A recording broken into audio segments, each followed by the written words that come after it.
चुनावों में लगातार ईवीएम का जिक्र किया जा रहा है।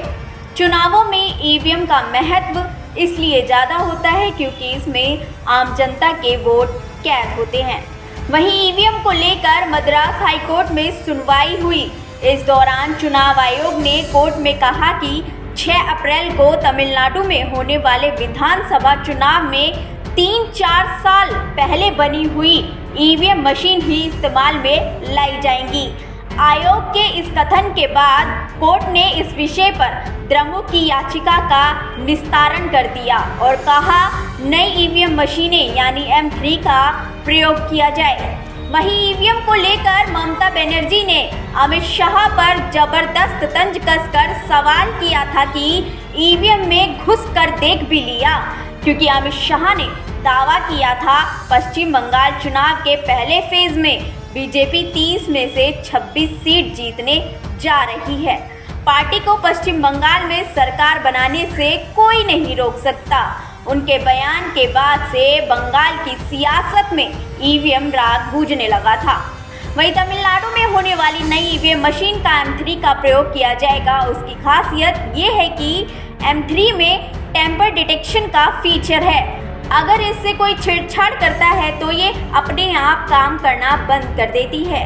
इसके अलावा ये मशीन अपने कुछ खराबी आए तो स्वयं दुरुस्त कर लेती है, यानी अगर कोई सॉफ्टवेयर में कोई फॉल्ट होता है तो ये उसे पकड़ लेगी। ये इसके डिस्प्ले पर प्रदर्शित होने लग जाएगा।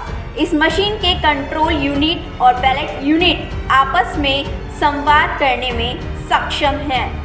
लेकिन आयोग का कहना है कि इसकी ज़रूरत नहीं है, क्योंकि जिन स्ट्रॉन्ग रूम में मतदान के बाद ईवीएम रखी जाएगी उनमें वाईफाई, रेडियो तरंगे और अन्य तरीके से गड़बड़ी नहीं की जा सकती है।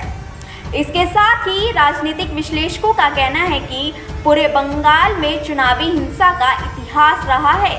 इस बार पोलिंग बूथ एजेंट स्थानीय की जगह कोई भी रखा जा सकता है। पहले बूथ कैप्चरिंग की भी बहुत सी घटनाएं देखने को मिलती थी। इसके साथ चुनाव आयोग का कहना है कि पश्चिम बंगाल में पुलिस पोलिंग बूथ के 100 मीटर के दायरे में होगी। सिर्फ CRPF को बूथ के अंदर जाने की इजाज़त है। पहली बार नंदीग्राम के चुनाव में 25 कंपनी पैरामिलिट्री फोर्स लगाई गई है। एक कंपनी में 70 से 80 जवान होते हैं। ऐसे में आप अंदाजा लगा सकते हैं कि कितनी कड़ी सुरक्षा में दूसरे फेज का मतदान होने जा रहा है। बहरहाल नंदीग्राम सबसे हॉट सीट मानी जा रही है, क्योंकि कल नंदीग्राम में भी चुनाव होना है। किसी भी अप्रिय घटना या हिंसा से बचने के लिए चुनाव आयोग ने क्षेत्र में सुरक्षा के चाक चौबंद के प्रबंध किए हैं। 1 अप्रैल को यानी कल होने वाले दूसरे फेज की वोटिंग में क्या कुछ सुरक्षा रहेगी, ये कल ही पता चलेगा। हालांकि बंगाल चुनाव को लेकर हमारी कड़ी नजर है। इसको लेकर आपकी क्या राय है, हमें कमेंट कर जरूर बताएं।